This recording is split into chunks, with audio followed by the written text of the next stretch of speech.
سيدنا محمد وعلى آله وأصحابه أجمعين. اللهم صل على سيدنا محمد وعلى آل سيدنا محمد كما صليت على إبراهيم وعلى آل إبراهيم في العالمين إنك حميد مجيد.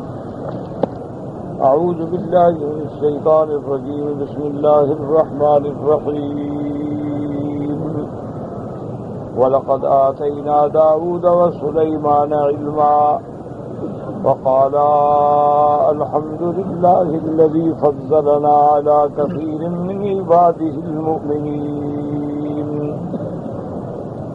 وَوَرِثَ سُلَيْمَانُ دَاوُودَ وَقَالَ يَا أَيُّهَا النَّاسُ عُلِّمْنَا مَنطِقَ الطَّيْرِ وَأُوتِينَا مِنْ كُلِّ شَيْءٍ إِنَّ هَذَا لَهُوَ الْفَضْلُ الْمُبِينُ. وَحُشِرَ لِسُلَيْمَانَ جُنُودُهُ مِنَ الْجِنِّ وَالْإِنسِ وَالطَّيْرِ فَهُمْ يُوزَعُونَ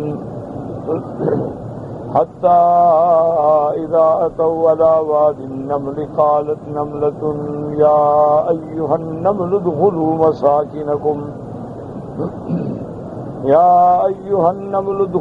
مساكنكم لا يحطمنكم سليمان وجنوده وهم لا يشعرون. فتبسم ضاحكا من قولها وقال رب أوزعني أن أشكر نعمتك التي أنعمت علي وعلى والدي وأن أعمل صالحا ترضاه وأدخلني برحمتك في عبادك الصالحين. قال المؤلف والمفسر رحمه الله تعالى أدام النفع بعلومه وعلومكم في الدارين آمين إلى أن قال وقوله تعالى وحشر لسليمان جنوده من الجن والإنس والطير فهم يوزعون.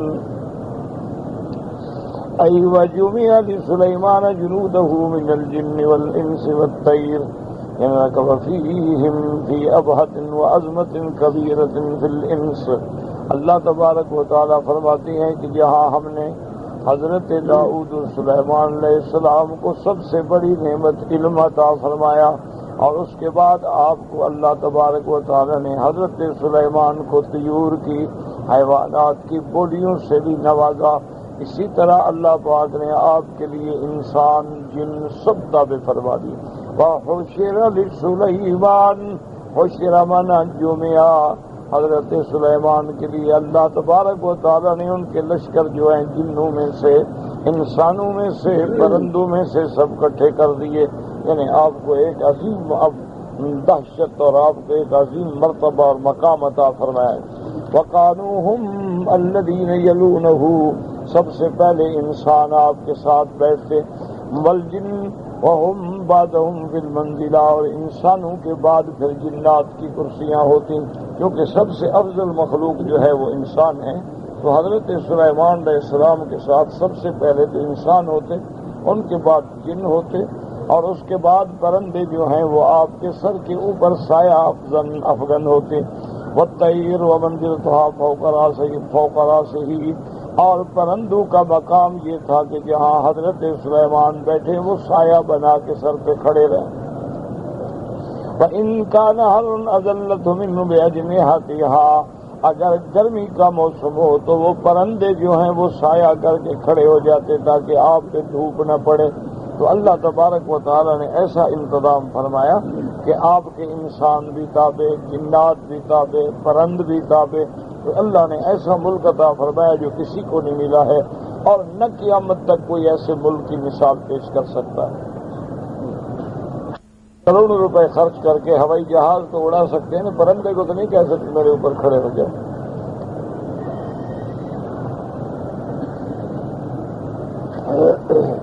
فَهُمْ يُوزَعُونَ أَن يَكُفُّ أَوَّلُهُمْ عَلَى آخِرِهِمْ لِئَلَّا يَتَقَدَّمَ أَحَدٌ مِّن مَّنزِلَتِهِ الَّتِي هِيَ مَرْتَبَتُهُ لَهُ.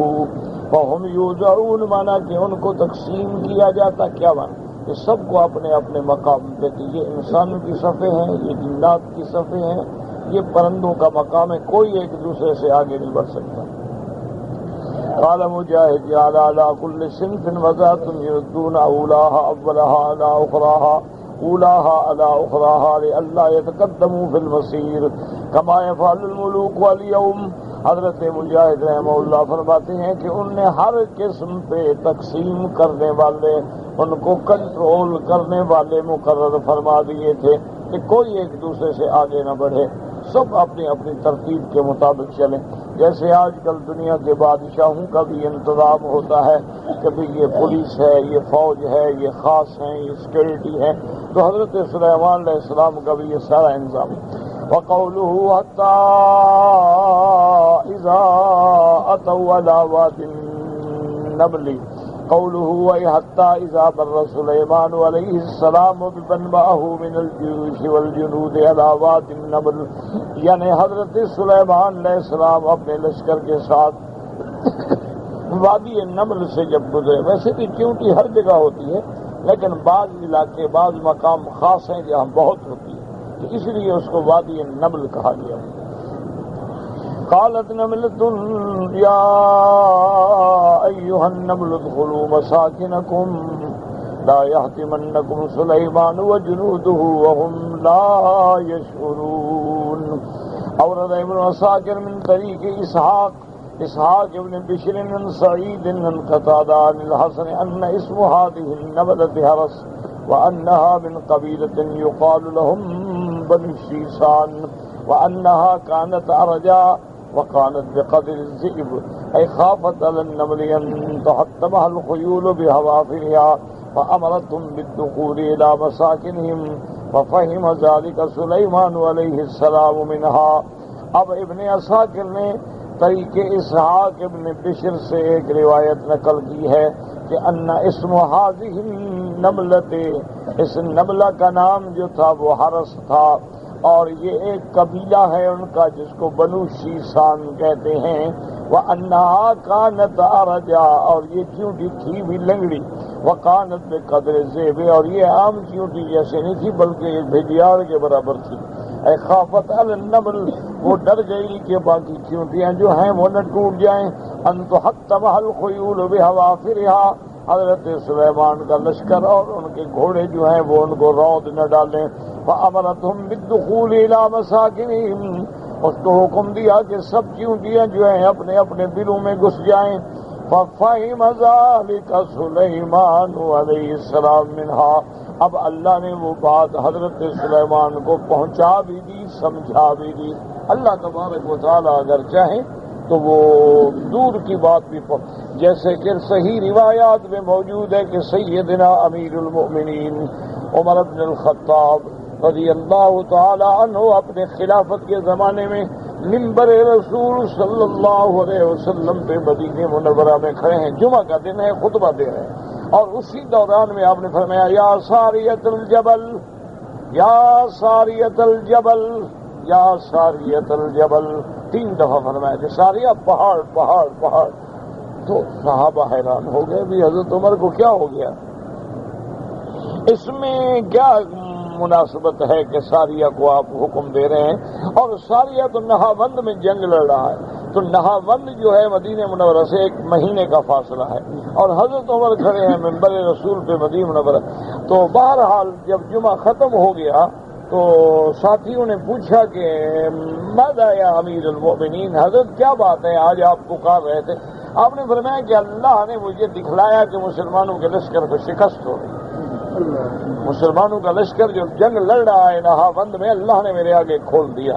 میں نے دیکھا کہ وہ جنگ میں شکست کھا رہے ہیں، تو میں نے ان کو یہاں سے کاشن دیا کہ پہاڑ کو اپنی پشت پہ رکھو اور پھر حملہ کرو دشمنوں پہ۔ تو یہ بہرحال میں نے کیا ہے۔ تو اب جب جنگ ختم ہو گئی اور وہاں سے صحابہ واپس آ گئے اور نہاوند میں فتح ہو گئی، تو جب ان کے سپاہ سالار آئے تو صحابہ نے احوال پوچھا بھی کیا حال ہے؟ انہوں نے کہا ہم تو شکست کھا رہے تھے کہ حضرت عمر کی آواز آئی۔ تو اللہ تبارک و تعالیٰ اگر پہنچانا چاہے تو حضرت عمر کی آواز پہنچا دی، اور اللہ اگر دکھانا چاہے تو حضرت عمر کو کھول کے دکھا دیا۔ اچھا خدا کی شان ہے، جب شہید ہونے کا واقعہ آیا تو دشمن صفوں میں کھڑا ہے اور حضرت عمر کو پتہ ہی نہیں۔ یہ اللہ کا نظام ہے، یہ کسی کے ہاتھ میں نہیں ہوتا۔ وہ جب چاہتے ہیں اپنے اولیاء اللہ پہ کھول دیتے ہیں، نہ چاہیں تو نہ کھولیں، چاہے تو ان کو خبر دے دیں اور چاہے تو خبر نہ دیں، چاہے تو ان کی دعاؤں کو بھی قبول فرما لیں اور چاہے تو نہ فرمائیں، اور مدتوں تک پیغمبر دعائیں مانگتے۔ اس لیے آدمی کو ہمیشہ اپنے عقائد کا خیال رکھنا چاہیے۔ اب دیکھیں اللہ نے ایک چیونٹی کی بات بھی پہنچا دی، اور سب سے بڑی معجزہ صرف یہ نہیں کہ سمجھ لیا، معجزہ یہ ہے کہ سن لیا، اس کی بات کو سمجھ لیا اور اس کے بعد فوراً مسکرائے اور پھر اللہ سے دعائیں مانگی۔ اس لیے فرماتے ہیں کہ آپ نے جب وہ سن لی بات، فَتَبَسَّمَ ضَاحِكًا مِّن قَوْلِهَا وقال رب أوزعني أن أشكر نعمتك التي أنعمت علي وعلى والدي وأن أعمل صالحا ترضاه۔ فوراً حضرت سلیمان نے اللہ سے دعا مانگی اور اس کے بعد کہا کہ میرا مولا مجھے توفیق دے کہ میں تیری نعمتوں کا شکر ادا کر سکوں۔ تو آدمی کو جب بھی اللہ نعمت عطا فرمائے یہ نہ کہا کریں کہ بھئی میں بڑا تنگ ہوں، تمہیں اللہ نے انسان بنایا، یہ تھوڑی نعمت۔ اللہ چاہتے ہمیں کتا بنا دیتے کیا کر لیتے ہیں؟ اللہ چاہتے ہمیں خنزیر بنا دیتے، لوگ بندوقیں لے کے مارنے کے لیے بھاگتے رہتے، کیا کر لیتے ہیں؟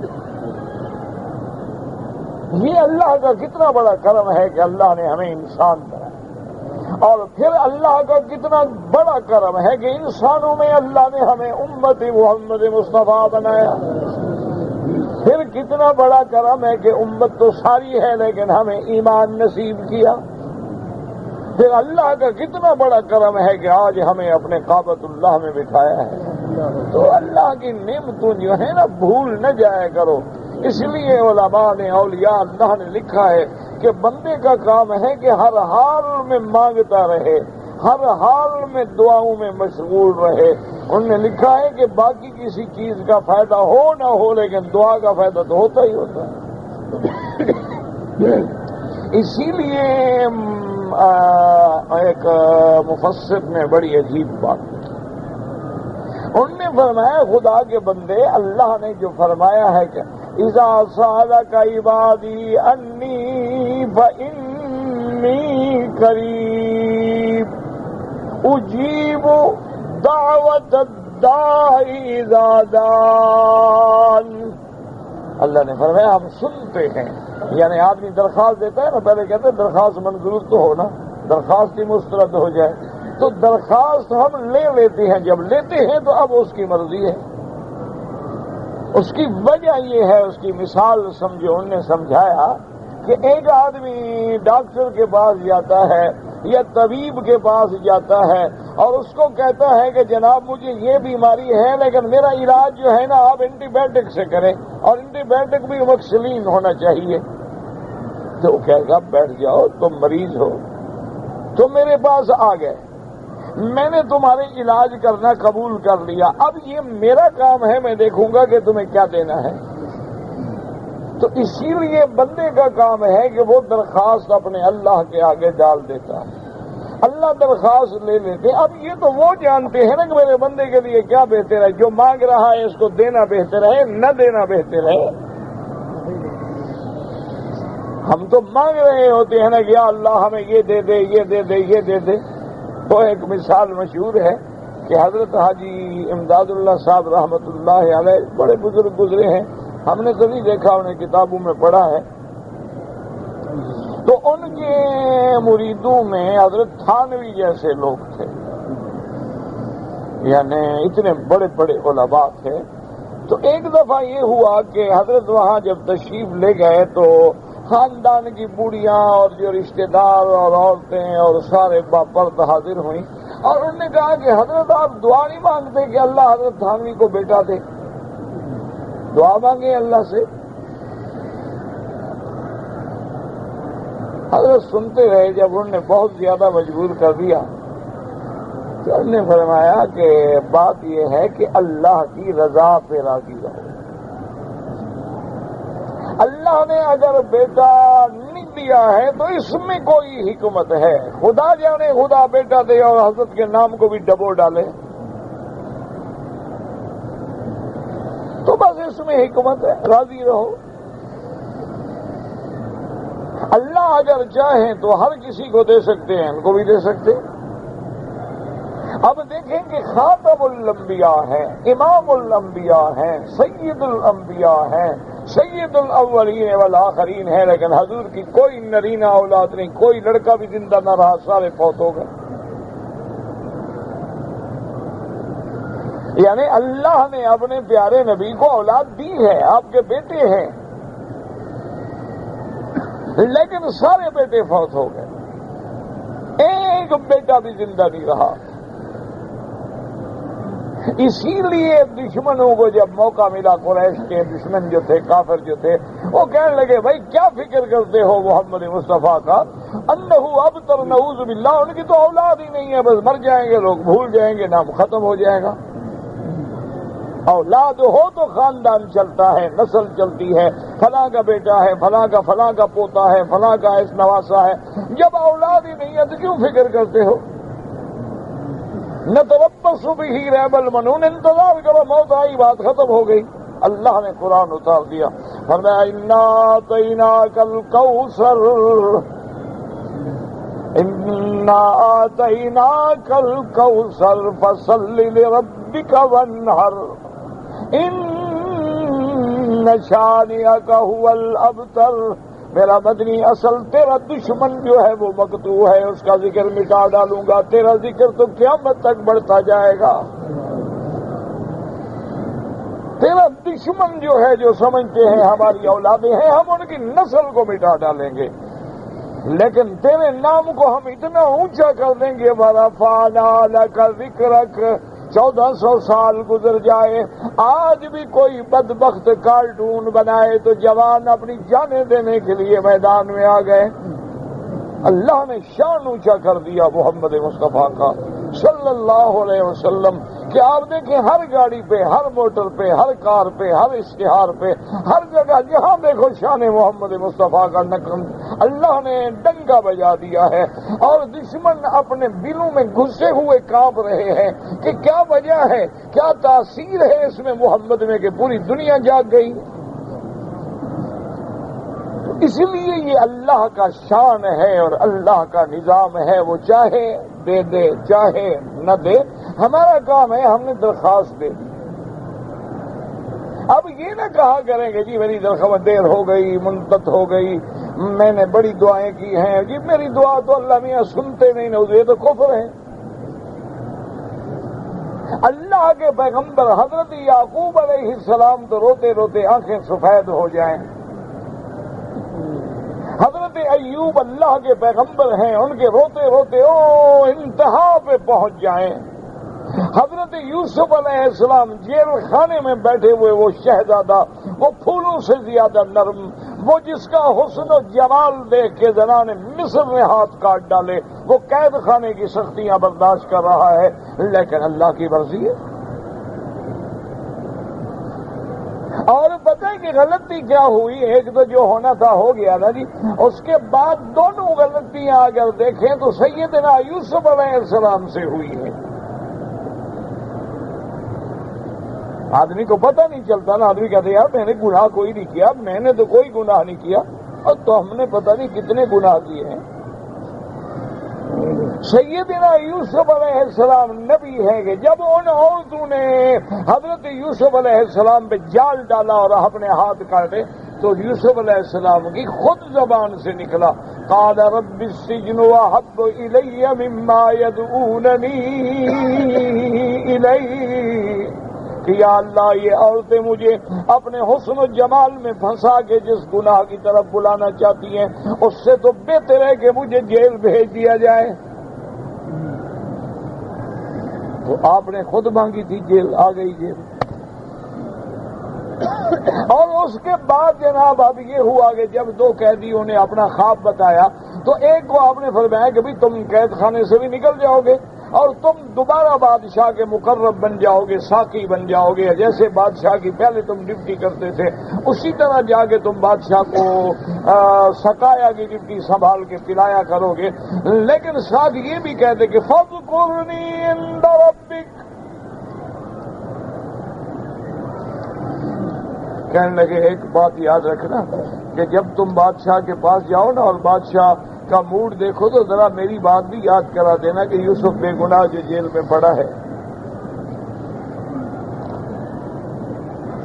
اللہ نے فرمایا اچھا اب لوگوں کو پیغام دیتے ہو، لوگ تمہیں چھڑوائیں گے۔ فَلَبِثَ فِي السِّجْنِ بِضْعَ سِنِينَ، اللہ نے فرمایا اب اور کئی سال جیل میں پڑے رہو۔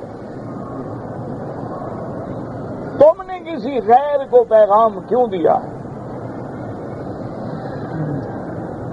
اب جناب جب بہت عرصہ گزر گیا حضرت یوسف تنگ آ، اللہ بچائے جیل سے، اللہ تبارک و تعالی معاف فرمائے، آدمی پاگل ہو جاتے ہیں۔ انسان کی آزادی جو ہے نا اس کا شکر ادا نہیں کر سکتے ہو۔ تمہارے گھر کا جو فلیٹ ہے نا 4 کمرے کا 2 کمرے کا، اسی میں تمہیں بند کرتے نا کہ باہر نہ نکلو، تم 24 گھنٹے پاگل ہو جاؤ۔ گھر ہے، ہر چیز موجود ہے، کھانا پینا پانی وغیرہ، آرام راحت، پلنگ، یہ ہوائی جہاز، اپنا ایئر کنڈیشن سب، لیکن یہ کہ باہر نہیں نکلنا ہے بس۔ تمہاری آزادی کو جب روک دیا جائے تو آدمی پاگل ہو جاتا ہے۔ تو حضرت یوسف علیہ السلام نے تہجد میں دعا کی کہ یا اللہ اب تو میں تھک گیا ہوں، تیرا بندہ ہوں، اب جیل نہیں کاٹی جاتی۔ اللہ تبارک و تعالی نے جبریل علیہ السلام کو بھیجا، فرمایا یوسف سے کہو کہ تم نے تو خود مانگی تھی نا جیل،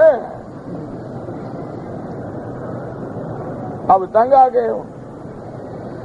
تو اسی وقت یہ دعا مانگ لیتے اللہ عورتوں کے فتنے سے بھی بچا، جیل سے بھی بچا، ہم دونوں سے بچا دے۔ تم نے تو کہا تھا نا عورتوں سے بچا لیکن جیل بہتر ہے، تو بہتر ہے گزارو۔ تو اللہ میاں اب نہیں برداشت۔ اللہ نے فرمایا یوسف علیہ السلام سے کہہ دو کہ اب اگر بات تمہارے عقل و فہم میں آ گئی ہے تو اب فکر نہ کرو، اب ہم آج کا دن نہیں گزرنے دیں گے، صرف جیل سے نہیں نکالیں گے، پھر تخت پہ بٹھا دیں گے۔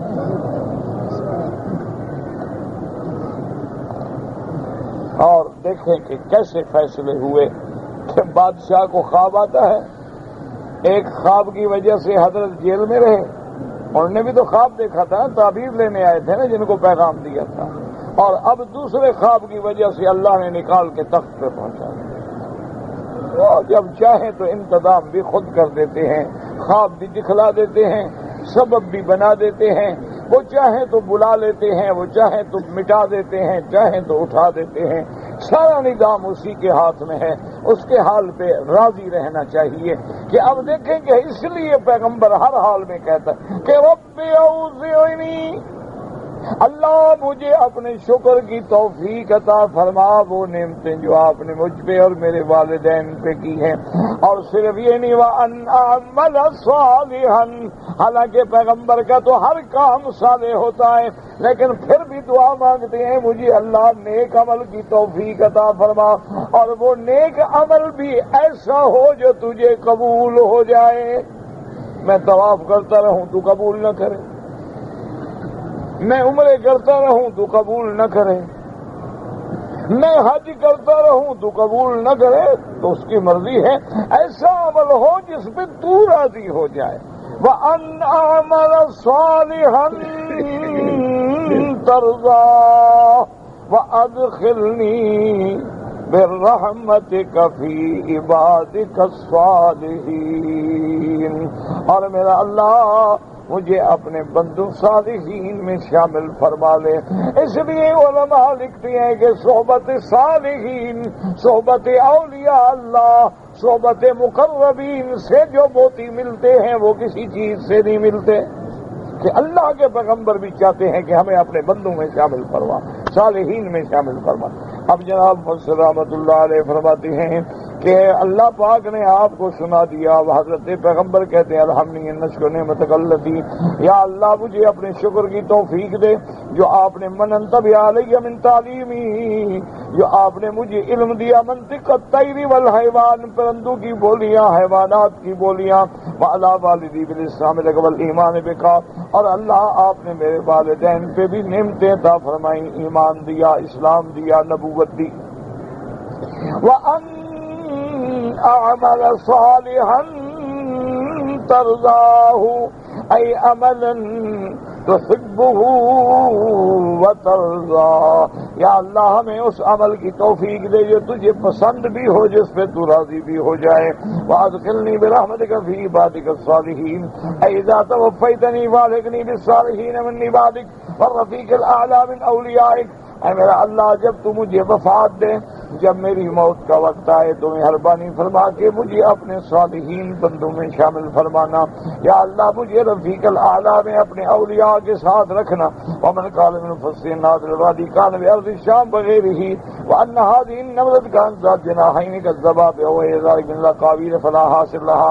اب مفسر رحمۃ اللہ علیہ فرماتی ہیں کہ بعض مفسرین نے اپنی تفسیروں میں لکھا ہے کہ یہ وادی جو ہے ارض شام میں تھی، یا بعد نے یہ بھی لکھا ہے کہ وہ نہ ملا، وہ چیونٹی جو ہے اس کے پر بھی تھے، وہ اڑتی تھی. ایسی باتیں ہیں جن کا کوئی اصل نہیں، جن کی کوئی حقیقت نہیں ہے. وَأَنَّهُ فِي الْبَقَّالِ أَنَّهُ قَالَ كَانَ نَمْلَ سُلَيْمَانَ أَمْثَالَ الذِّئَابِ هَكَذَا رَأَيْتُ مَضْبُوطًا مِلْيَاءَ الْمُسَنَّاتِ مِنْ تَحْتِ وَإِنَّمَا هُوَ الْبَاءِ الْمُوَحَّدَةِ وَذَلِكَ تَصْحِيفٌ وَاللَّهُ أَعْلَمُ. اب نوفل بقالی نے لکھا ہے کہ انہو کان نمل سلیمان امثال الذئاب، کہ حضرت سلیمان علیہ السلام کے اس وقت جو چونٹی تھی وہ بھیڑیے کے برابر تھی. کہتا ہے میں نے اس کو اسی طرح بالیاء المسنات لکھا ہے، لیکن اصل میں بات یہ ہے کہ یہ با ہے مواحدہ اور یہ لکھنے میں تصحیف ہوئی ہے. بل غرض ان سلیمان علیہ السلام فہم قولہ وتبصر من ذلك وهذا امر عظیم جدا. اصل بات یہ ہے بات کہ وہ چھوٹی تھی یا بڑی تھی، لیکن اصل بات حضرت سلیمان کا ان کی بات کو سمجھنا ہے کہ حضرت سلیمان نے بات سن لی اور سمجھ لی. وقد قال ابن ابي حاتم حدثنا ابي قال حدثنا محمد بن بشار قال حدثنا يزيد بن هارون قال انبانا بصر عن زيد الامي نبي صديق الناجي قال خرج سليمان بن داود عليه السلام يستسقي فإذا هو بالنملة مستلقية على ظهرها رافعة قوائمها إلى السماء. حضرت سلیمان علیہ السلام ایک دن بارش کی دعا مانگنے کے لیے باہر میدان میں نکلے. آپ اپنے ساتھیوں کے لے کے چلے. آپ نے کیا دیکھا کہ ایک چیونٹی بیچاری ایسے الٹی پڑی ہے اور ٹانگیں ایسے کھڑی کی ہوئی ہیں، اور اس کے بعد اللہ سے دعا مانگ رہی ہے اللہم انا خلق من خلقک، کہ یا اللہ ہم بھی تو تیری مخلوق ہیں. ولا غنا بنا عن سقیاک والا تسقنا تہلکنا، اور میرا اللہ تم جب تک رحمت نہ فرمائے پانی کے بغیر ہم زندہ نہیں رہ سکتے. اگر آپ نے پانی نہ دیا، آپ نے بارشیں نہ برسائیں تو ہم ہلاک ہو جائیں گے. فقال سلیمان ارجعوا فقد سقیتم بدعوت غیرکم. حضرت سلیمان علیہ السلام نے ساتھیوں سے کہا کہ اب دعا مانگنے کی ضرورت نہیں ہے، اب اللہ تمہیں بارش عطا فرمائیں گے. اللہ تبارک و تعالیٰ اس کی دعا کو قبول فرما لیں گے. وقد ثبت بالصحیح عند مسلم من طریق عبد الرزاق عن معمر بن حمام النبی رضی اللہ تعالیٰ عنہ عن النبی صلی اللہ علیہ وسلم قال قرصت نبیا من الانبیاء نملہ فأمر بقرية النمل فأهلكت فأوحى الله إليه أفي أن قرصتك نملة أهلكت أمة من الأمم تصبه فهلا نملة واحدة. اب ایک صحیح حدیث مبارک میں ہے جس کو امام مسلم رحمۃ اللہ علیہ نے ذکر فرمایا ہے.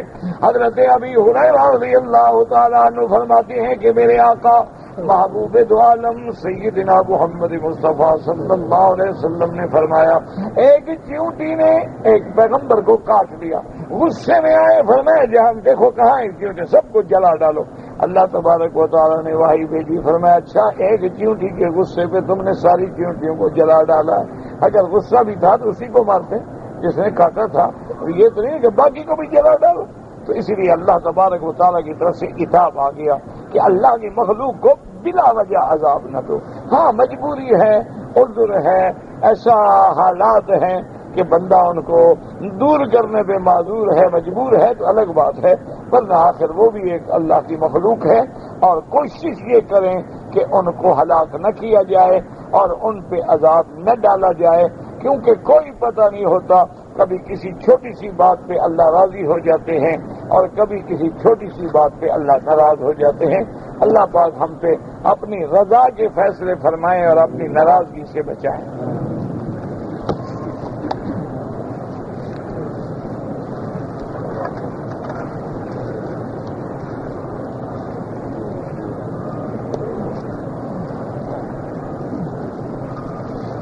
بہرحال آپ مدینہ منورہ گئے ہیں اور واپسی پہ آپ نے عمرہ نہیں کیا۔ میں نے یہ بات عرض کی تھی کہ امام ابو حنیفہ رحمۃ اللہ علیہ کے نزدیک یہ ہماری منشے پہ نہیں ہے کہ ہم میقات پہ آئیں، احرام باندھیں یا نہ باندھیں، وہ فرماتے ہیں کہ نہیں، وقت رسول اللہ صلی اللہ علیہ وسلم 5 مواقیت، اللہ کے نبی نے یہ 5 پوائنٹ بنا دیے ہیں، ان سے بغیر احرام کے کوئی تجاوز نہ کرے۔ تو وہ فرماتے ہیں کہ چونکہ آپ نے احرام نہیں باندھا تو ہاں اگر کوئی عذر ہے، بیمار تھا، معذور تھا، مجبور تھا، اس پہ تو کوئی حرج نہیں۔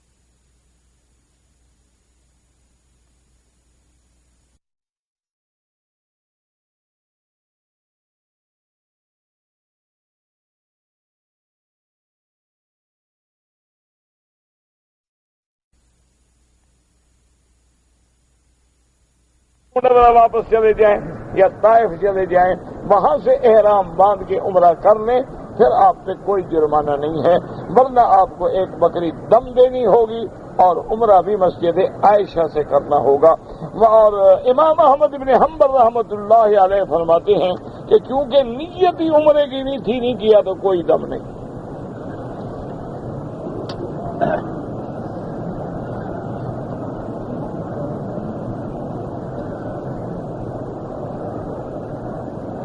کہتے ہیں جی کہ میں نے طواف کرنے لگا تو پہلے چکر میں میرا کندھا جو ہے وہ نکلا ہوا نہیں تھا، بہرحال دوسرے چکر میں نے کندھا جو ہے وہ چادر اٹھا لی، پھر 7 چکر کے بجائے 8 چکر لگائے۔ 8 کیوں لگائے بھائی؟ اپنا منشا تھا کہ ایک میں کندھا ننگا تھا لیا تھا، ایک چکر اور لگا لو، یہ کوئی اپنا منشا تو نہیں ہے نا، طواف تو 7 ہی رہے گا نا، نہیں تھا ننگا تو کوئی حرج نہیں۔ پہلے 3 چکروں میں کندھے کا نکالنا سنت ہے، اگر نہیں نکالا تو کوئی حرج نہیں، کوئی جرمانہ نہیں، کوئی بات نہیں، کوئی مسئلہ نہیں۔ آپ نے بالکل غلطی کی کہ 8واں چکر زائد لگایا ہے، بے فائدہ، آئندہ اس کا حرکت نہ کریں۔ احرام میں ملتزم پر گیا تو وہاں میرے ہاتھوں پہ خوشبو لگ گئی، تو کیا خوشبو آپ کو نظر آئی یا ویسے خوشبو آئی؟ اگر ویسے خوشبو آئے تو کعبے کی دیوار پہ تو ہر وقت عطر لگاتے رہتے ہیں، خوشبو آتی رہتی ہے۔ اگر لگ گئی تو کیا پھر آپ نے ہاتھ دھو ڈالے؟ اگر آپ نے اس خوشبو کو زائل کر دیا تو کوئی جرمانہ نہیں، اور اگر آپ نے اس کو نہیں ہٹایا ہے تو کچھ 2-4 ریال صدقہ خیرات کر دیں۔ پھر میں نے صفا مروہ میں نے کیا، حلق قصر کیا، ٹھیک ہو گیا۔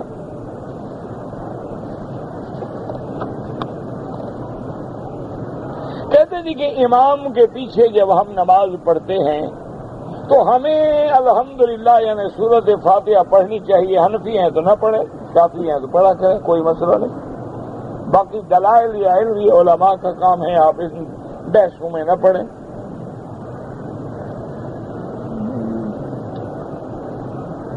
میں نے عمرہ کیا ہے، عمرہ کرنے کے بعد صفا مروہ دوڑنے کے بعد 2-3 جگہ میں نے ٹک لگائے، تو 2-3 جگہ ٹک لگانے سے آدمی احرام سے نہیں نکلتا۔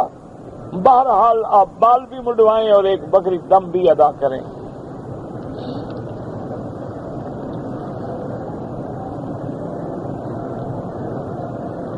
چار سونت پڑھے، اچھا سنت، سونت بنی سنت پڑھے تو چاروں میں آیات پڑھنی، آیات بنی۔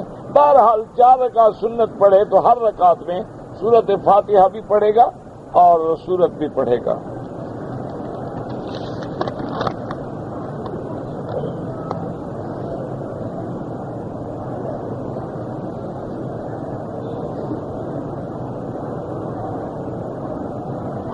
ہے کہ آپ نے ایک میاں بیوی سے لڑائی میں آج سے 15 سال قبل 15 سال کے بعد مسئلہ پوچھ رہے ہو، جلدی کر دیا تو ابھی کچھ 15-20 سال اور رہتے نا 15 سال کے بعد اتنا جلدی مسئلے پوچھتے ہو یار. کہتے بہرحال جھگڑا ہو گیا اور بیوی کو میں نے 1 2 3 سیکنڈ میں 5-6 بار طلاق دے دی. تو اس وقت ایک اہل حدیث عالم سے فتویٰ لے کر ہم نے صلح کر لی. ٹھیک ہے، بس ہو گیا، بات ختم ہو گئی. کیونکہ اہل حدیث علماء کے نزدیک ایک مجلس میں ایک ہی وقت میں بندہ 3 دفعہ یا 4 دفعہ یا 10 دفعہ کہہ دے وہ ایک طلاق شمار ہوتی ہے. جب ایک شمار ہوتی ہے تو ان کے نزدیک رجوع کرنا بھی جائز ہے. تم نے فتویٰ لے لیا، انشاءاللہ قیامت میں تم تو فارغ ہو گئے نا. اب ذمہ داری فتویٰ دینے والے کی ہے. تو بہرحال احناف اس مسئلے میں بڑے سخت ہیں. وہ کہتے ہیں اگر ایک مجلس میں بھی 3 دفعہ کہے 3 طلاق واقع ہو جائیں گے. بہرحال آپ نے ایک عالم سے فتویٰ لیا ہے. اب زیادہ بحثوں میں نہ پڑیں. اب اولاد ہو گئی، بچے ہو گئے. آج 15 سال کے بعد آپ بلا وجہ پریشان ہو رہے ہیں اور اپنے آپ کو بھی الجھنوں میں ڈال رہے ہیں. باقی رہ گیا ہے کہ رزق میں یا لڑائی جھگڑے میں کاروبار تباہ ہو گیا، اللہ پاک اس کا بدل دیں گے. اور استغفار زیادہ کریں، توبہ کریں، اللہ کے دروازے پہ گڑ گڑائیں. اور جتنا آدمی اللہ کی طرف متوجہ ہوتا ہے، استغفار کرتا ہے، اتنی اللہ کی رحمت کے دروازے جو ہیں وہ کھل جاتے ہیں.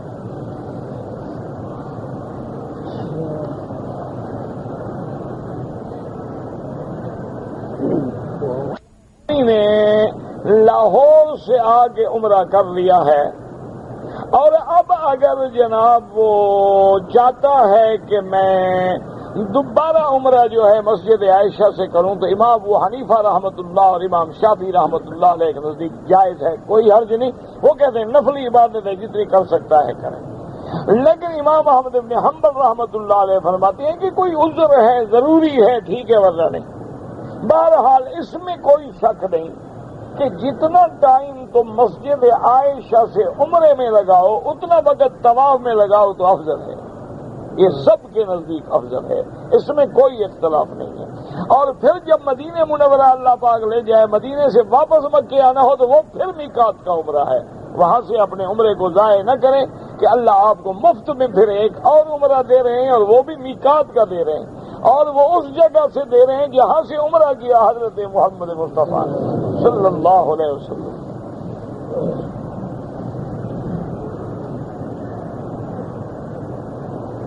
کہتے جی کہ میں پاکستان سے آیا ہوں، ہماری مسجد کا امام جو ہے وہ نابینا ہے، کوئی حرج نہیں. اگر نابینا آدمی ہے لیکن دیکھنا یہ ہوتا ہے کہ وہ صاف ستھرا رہتا ہے، اپنی صفائی کا خیال رکھتا ہے، نظافت کا خیال رکھتا ہے اور حافظ ہے، قاری ہے، عالم ہے، ٹھیک ہے، کوئی بات ہے.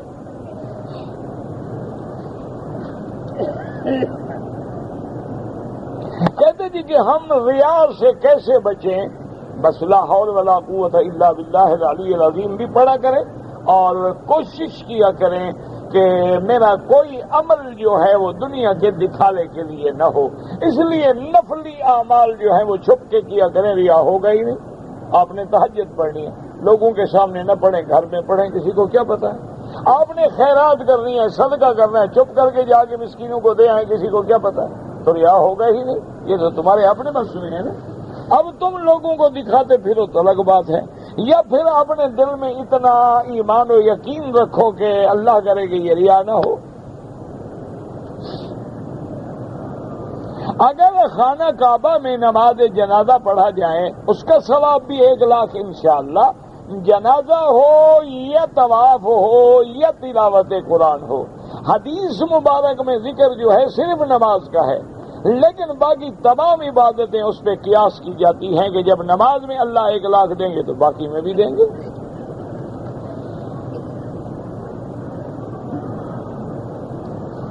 کہتے جی کہ ثواب جنازہ جو ہے وہ احد پہاڑ کے برابر ہے، تو اللہ پاک چاہیں گے تو اس کو 1 لاکھ احد کے برابر دے دیں گے. کیا مشکل کیا ہے؟ تم نے ثواب دینا ہے کہ تولنے میں تکلیف ہوگی.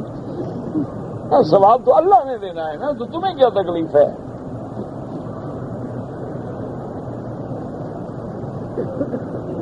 کہتے ہیں جی کہ اگر ایک وقت میں 4 جنازے ہیں لیکن ہم نے اکٹھی نماز پڑھی ہے، اللہ پاک ہمیں ہر آدمی کے جنازے کا ثواب دیں گے۔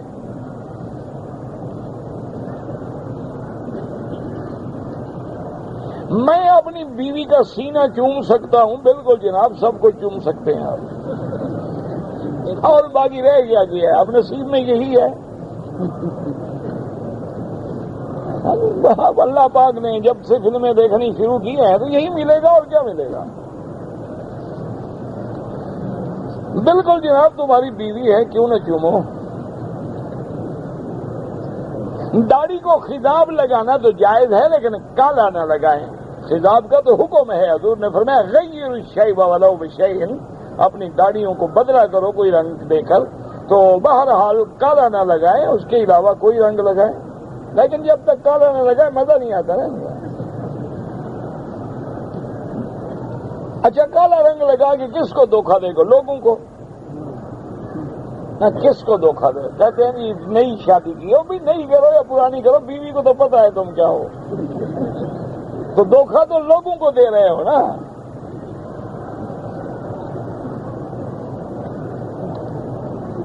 ہمارے ہاں لوگ عید میلاد النبی مناتے ہیں، دمبے بکرے ذبح کرتے ہیں، خالص بدعت ہے۔ اگر یہ دین ہوتا تو سب سے پہلے منانے والا ابو بکر، عمر، عثمان و علی ہوتے۔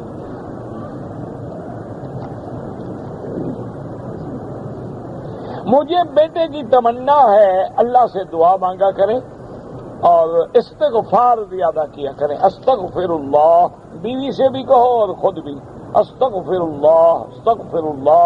اللہ کا قرآن میں وعدہ ہے کہ جو استغفار کرتے ہیں یمددکم باموال وبنین، میں ان کے مال میں بڑھ کر۔ ایک آدمی حضرت حسن بیٹھے ہوئے تھے، حضرت حسین کے بھائی رضی اللہ عنہ، ایک بندہ آیا، اس نے کہا حضرت میری اولاد نہیں، فرمایا استغفار کرو۔ ایک دوسرا بندہ آیا تو اس نے کہا حضرت میرے مال میں برکت نہیں ہوتی، اب فرمایا استغفار پڑھا کرو۔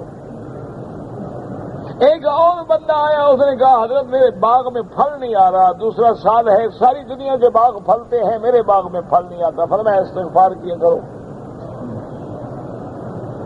اس کے بعد ایک بندہ آیا، اس نے کہا حضرت مہربانی فرمائے، ہماری تو نہریں خشک پڑی ہوئی ہیں، پانی نہیں ہے۔ آپ نے فرمایا استغفار کیا کرو۔ بہرحال وہ چلے گئے۔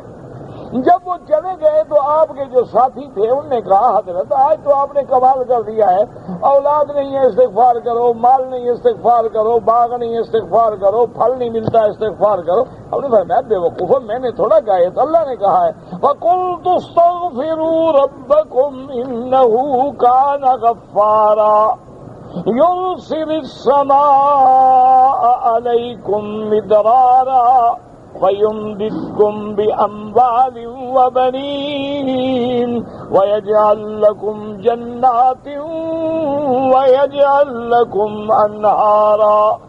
اللہ نے فرمایا میرا مدنی کہہ دو کہ اپنے رب سے استغفار کریں، ہم موسلا دھار بارشیں برسا کے تمہیں پانی دیں گے، تیرے مال کو بھی بڑھا دیں گے، اولادوں کو بھی بڑھا دیں گے، اور تجھے باغات بھی عطا فرمائیں گے، چشموں کے پانی بھی عطا فرمائیں گے۔ فرمایا یہ تو قرآن کا فیصلہ ہے، میں نے اپنی طرف سے تو کچھ نہیں بتلایا۔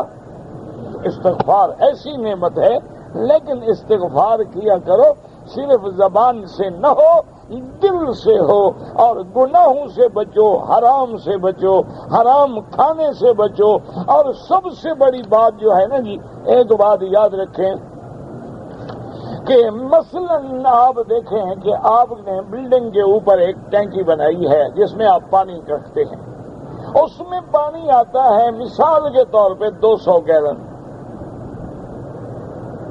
اگر آپ اپنے گھر میں نیچے ایک چھوٹی سی حمام میں ایک نل جو ہے، ایک ٹونٹی جو ہے، چھوٹی سی لیک چھوڑ دیں، پانی بہتا رہے تو کتنی دیر میں ختم ہو جائے گا؟ ہماری جو دعائیں منظور نہیں ہوتی یا وظیفے ہمارے اثر نہیں کرتے یا استغفار اثر نہیں کرتا، اس کی وجہ یہ ہے کہ ہم طواف بھی کرتے ہیں، نمازیں بھی پڑھتے ہیں، لیکن جب غیر محرم عورت کے چہرے پہ نظر پڑتی ہے ساری نیکیاں جھرل ہو جاتی ہیں، سارے وظیفے شریفے ختم، سلام علیکم فی امان اللہ ہو جاتے ہیں۔ بس اپنی نظروں کی حفاظت کر لو اور اپنے فرج کی حفاظت کر لو، اپنی زبان کی حفاظت کر لو۔ حضور نے فرمایا من یضمن لی ما بین لحییہا وما بین رجلی فخذیہا، حضور نے فرمایا کون ہے بندہ، مرد ہے یا عورت، اس دو جبڑوں کے درمیان میں جو زبان ہے اس کی بھی ضمانت دے اور دو ٹانگوں کے درمیان میں فرج کی بھی ضمانت دے کہ اس کو میں حرام استعمال نہیں کروں گا، فرمایا اضمن لہ الجنہ، اس کی جنت کا محمد مصطفیٰ ضامن ہے۔ اب ہمارے طواف کا کیا فائدہ ہے؟ طواف بھی کر رہے ہیں اور عورتوں کو بھی دیکھ رہے ہیں، اور ہماری بیٹیاں بھی ایسی ہیں ماشاءاللہ، وہ معلوم نہیں ہوتا کہ عمرے پہ آئی ہے، معلوم یہ ہوتا ہے کہ لانس گارڈن میں سیر کر رہی ہے، معلوم یہ ہوتا ہے وہ بیچ پہ آئی ہوئی ہیں اور پکنک منا رہی ہیں۔ یہ کوئی عمرہ شمرہ تو نہیں ہے کہ میک اپ ہے، سنگار ہے، باریک لباس ہیں، بال کھلے ہوئے ہیں، چہرہ کھلا ہوا ہے، ہاتھ کھلے ہوئے ہیں، پاؤں کھلے ہوئے ہیں، اور جو کپڑا پہنا ہوا ہے تین کپڑوں کے اندر جو کپڑا ہے اس کا بھی رنگ نظر آ رہا ہے باہر سے۔ کس نے کہا ہے یہ عمرہ ہے؟ تو پھر یہ وظیفے شریفے کچھ ہی نہیں کرتے۔ یہی وجہ ہوتی ہے نا کہ ہم کہتے ہیں ہم نے دعائیں کی جی بڑے وظیفے، کیا وجہ؟ یہ تو اللہ پاک نے خیرات دینی ہوتی ہے۔ دیکھو نا، اگر ہم پانی نہ بھی مانگیں اللہ جانوروں کو پانی دیں گے کہ نہیں دیں گے؟ اسی لیے میرے پاک نبی نے فرمایا کہ اگر یہ ضعیف مخلوق نہ ہوتی تو تم تو مر جاتے۔ اسی لیے ایک روایت میں آتا ہے کہ ایک چیونٹی جو ہے وہ اپنی پاؤں کھڑے کر کے دعا مانگ رہی ہے اور کہتی ہے اللہم لا تہلکنا بذنوب عبادک، میرا اللہ گناہ تیرے بندے کرتے ہمیں تو برباد نہ کر، پانی عطا فرما، ہم نے تو کوئی گناہ نہیں کیا۔ اصل وجہ یہی ہے۔ دیکھیں نا، ایمان سے کہیں کہ آپ اپنے بیٹے کو بھیجتے ہیں جی یورپ پڑھنے جا رہا ہے، لندن جا رہا ہے، امریکہ جا رہا ہے، آسٹریلیا جا رہا ہے، کینیڈا جا رہا ہے، وہ بچہ آپ کا 1 سال کے بعد جو آتا ہے، آپ نے دیکھا نا جی فارن ریٹرن جب ہو کے آتا ہے ماشاءاللہ تو اس کی پوری کایا پلٹ جاتی ہے، بال انگریزی، شکل انگریزی، لباس انگریزی، عادات انگریزی، کھانا پینا، اٹھنا بیٹھنا، چھری کانٹا اسی طرح کا، یعنی یہ سمجھیں کہ بالکل نسلی اصلی انگریز بن کے آ جاتا ہے۔ تم محمد مدنی کے روضے پہ آتے ہو، تمہارا تو کچھ بھی نہیں بدلتا، وجہ کیا ہے آخر؟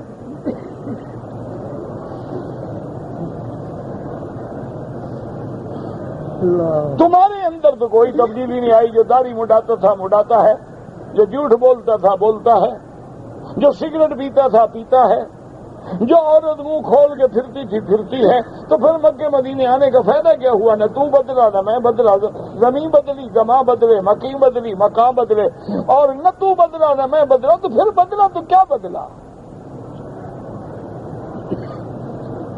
ایک روٹین فرق ہے۔ عمرے پہ آ گئے، لوگ کہیں گے ماشاءاللہ جناب بڑے اللہ کے مقبول بندے ہیں، صحیح ہر سال عمرے پہ جاتے ہو، ابو جہل تو مکے میں رہتا تھا، تم تو آتے ہو نا،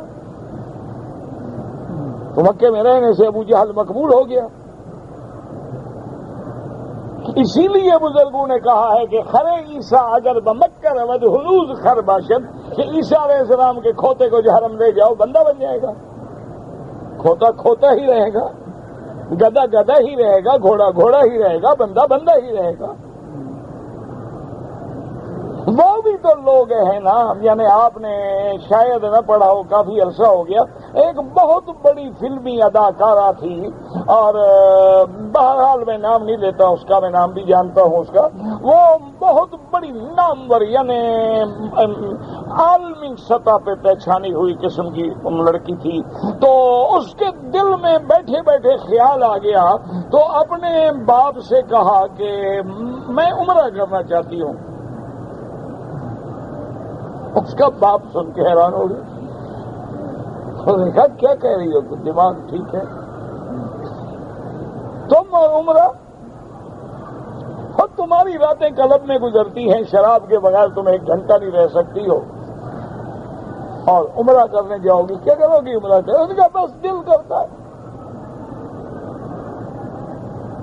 بہرحال وہ عمرے پہ اپنے باپ کے ساتھ آ گئی، عمرہ کرنے کے لیے طواف کیا، صفا مروہ دوڑے تو تقریباً تہجد کی نماز کا وقت ہو گیا۔ تو صفا مروہ کی طرف سے جو دروازہ ہے نا بالکل اس کے سامنے، جب وہ لڑکی آئی تو باپ سے کہا کہ ابا جان ساری رات گزر گئی ہے اور آپ کی عمر بھی زیادہ ہے، بوڑھے بھی ہیں، آپ تھک گئے ہوں گے، آپ تو ہوٹل جائیں آرام کریں، میں حرم میں بیٹھتی ہوں کہ ابھی گھنٹہ 1.5 گھنٹہ تو باقی ہے نماز میں، تو اب حرم سے نکلنے کا کیا فائدہ ہے؟ میں فجر کی نماز پڑھ کے تو ہوٹل میں پہنچ جاؤں گی، آپ کو نیند آ گئی، سو جائے، اگر جاگ گئے تو آپ بھی نماز پہ آ جائے گا، میں بیٹھتی ہوں آپ جائیں۔ اس نے کہا ٹھیک ہے، وہ چلے گئے۔ وہ لڑکی کہتی ہے کہ میں بیٹھ گئی اور بیٹھنے کے بعد بس میں ٹک ٹکی لگا کے کعبے پہ نظر رکھ کے بیٹھ گئی، کہتی 15 منٹ گزرے، ایسے معلوم ہوا جیسے کعبہ میرے اندر داخل ہو رہا ہے۔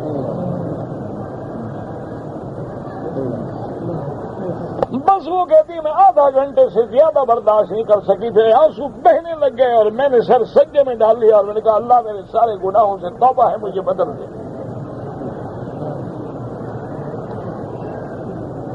جب اللہ کے حرم سے نکلی، توبہ کر کے نکلی، باہر جا کے باقاعدہ برقع خریدا، شرعی طور پہ برقع پہنا، سارے گناہ چھوڑے، اور اس وقت وہ ایک عظیم ترین مدرسۃ البنات چلا رہی ہے جس میں ہزاروں بچیاں قرآن حفظ کر رہی ہیں۔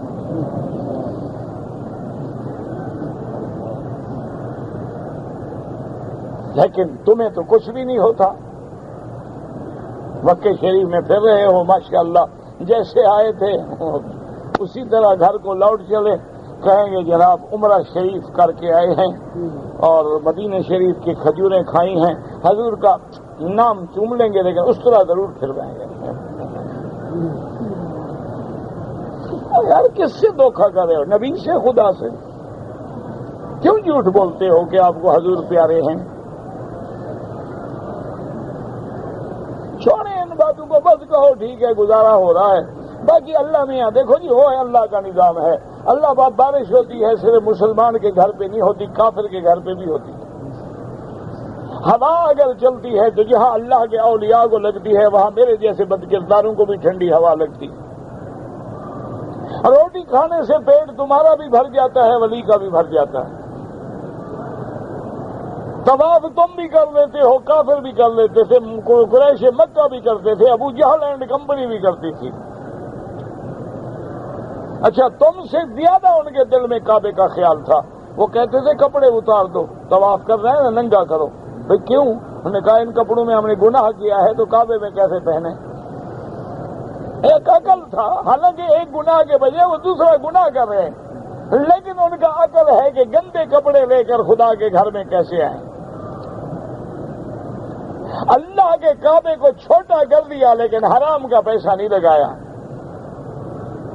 اور ہم تو مسجدیں بھی بینک کے پیسے سے بناتے ہیں، انشورنس کمپنیوں کے پیسے سے بناتے ہیں، اور وہاں ہمارے مولوی بڑے جھوم جھوم کے نعتیں پڑھتے ہیں، یہ بھی پتہ نہیں کہ ایسی مسجد میں تو نماز ہوتی ہی نہیں، نماز جائز ہی نہیں، وہ تو حرام کے پیسے سے بنی ہوئی ہے۔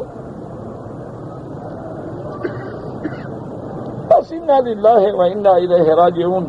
حضرت عطا اللہ شاہ بخاری فرمایا کرتے تھے کہ مولوی مکی ہم کہتے کہتے مر جائیں گے، یہ سنتے سنتے مر جائیں گے، ہمیں کہنے کی عادت پڑ گئی ہے، ان کو سننے کی عادت پڑ گئی ہے، بدلا کچھ بھی نہیں۔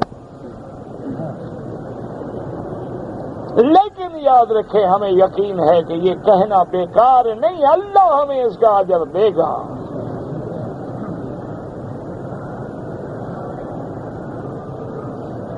کہتے جی کہ اگر دوران طواف میں میں اپنے دنیاوی مقصد کے لیے بھی دعا مانگوں، بالکل مانگو، دعا میں تو ہے ہی ربنا آتنا فی الدنیا حسنۃ وفی الآخرۃ حسنۃ۔ دنیا تو پہلے ہے، دنیا کی بھلائی بھی مانگے، کس نے کہا کہ نہ مانگو؟ آخرت کی بھلائی بھی مانگو، رزق مانگو، کاروبار مانگو، ہر چیز مانگو۔ اگر ہم اپنے عزیزوں کے لیے عمرہ کریں بالکل حنفی مسلک میں جائز ہے، اسلام میں داڑھی نہ رکھنے میں لچک ہے، لچک مچک اسلام میں نہیں ہوتی، لچک ہوتی ہے تمہارے قانون میں، اسلام تو کھرا ہے۔ داڑھی منڈانا گناہ کبیرہ ہے، منڈانے والا فاسق ہے، بار بار منڈانے والا فاجر ہے، نہ اس کی اذان جائز ہے نہ امامت نماز جائز ہے۔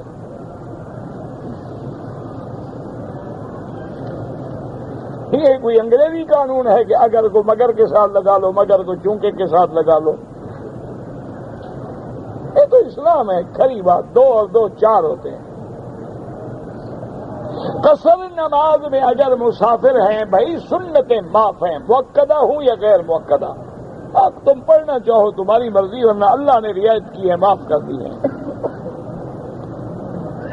کہتے ہیں جی کہ حج کے موقع پر ہمارے گلے میں جو کارڈ ڈالتے ہیں اس میں بھی تصویر ہے، صرف کارڈ ڈالتے ہیں، کڑے ڈالتے ہیں، کارڈ ڈالتے ہیں، لوہے ڈالتے ہیں، وہ ایک بڑا ڈالتے ہیں، بس انا للہ و انا الیہ راجعون۔ اور بینک والوں کا ماشاءاللہ زمزم کا ڈبہ ڈالتے ہیں اور بینک والے کی چھتری پکڑتے ہیں، حج حلال ہونے ہی نہیں دیتے ہو۔ ہر حال میں سودی ڈبہ گلے میں ہے، سود کی چھتری ہاتھ میں ہے، اور ماشاءاللہ پٹڑی پہ فوٹو لگا ہوا ہے، ہاتھ میں لوہے کے کڑے ہیں۔ نبی نے فرمایا لوہا پہننا حرام ہے، ان نے کہا کڑے پہنو۔ بارش ہوتی ہے، سمجھنے والا ہے کوئی نہیں، دماغ ہے کوئی نہیں، کوئی ایک ملنگ بیٹھتا ہے وہ ہر حاجی کو ملنگ بنا دیتا ہے کڑے پہنا کے۔ سنی وہ سن ہے، پہلے تو سنی ہوتا تھا نا اہل سنت والجماعت سے، اب سنی ہے سن سے۔ پہ دم پڑ جائے تو خود بھی نہیں کھا سکتا، رشتے دار بھی نہیں کھا سکتے، ہاں رشتے دار غریب ہیں، مکے میں رہتے ہیں، بالکل کھا سکتے ہیں۔ پاکستان میں جو پرائز بانڈ ہیں بالکل حرام ہیں۔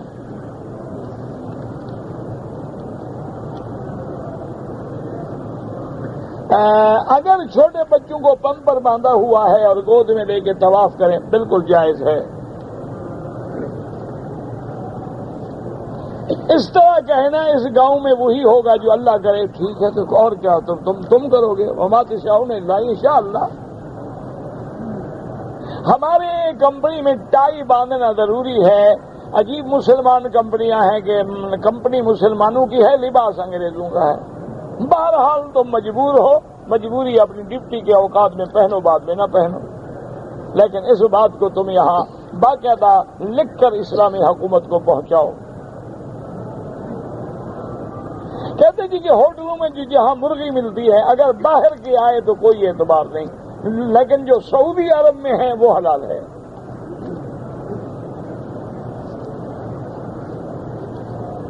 اگر ہم نے 2 رکعت نفل پڑھنی ہو تو سورۃ یاسین دیکھ کے پڑھ سکتے ہیں۔ آپ طواف اپنے لیے کریں اور اپنے دوستوں کے لیے دعا کیا کریں۔ والدین کی نافرمانی نہیں کی، والدین اگر دین پہ نہ ہوں تو آدمی جدا ہو سکتا ہے۔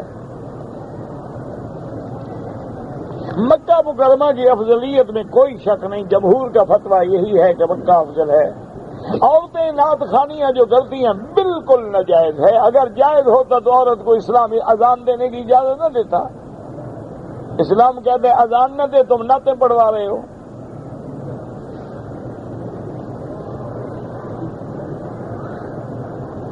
ہماری مسجد میں جو امام ہے وہ نماز میں غلطی کرتا ہے، وہ ایک کرتا ہوگا، مقتدی 10 کرتے ہوں گے، جیسا امام ویسے مقتدی۔ بہرحال غلطی کرنا کوئی بڑی بات ہے، ہاں اگر قرآن میں ایسی غلطی کرے کہ معنی ہی بدل جائے تو نماز نہیں ہوگی، پھر کوشش کریں کسی اچھے قاری کو امام بنائیں۔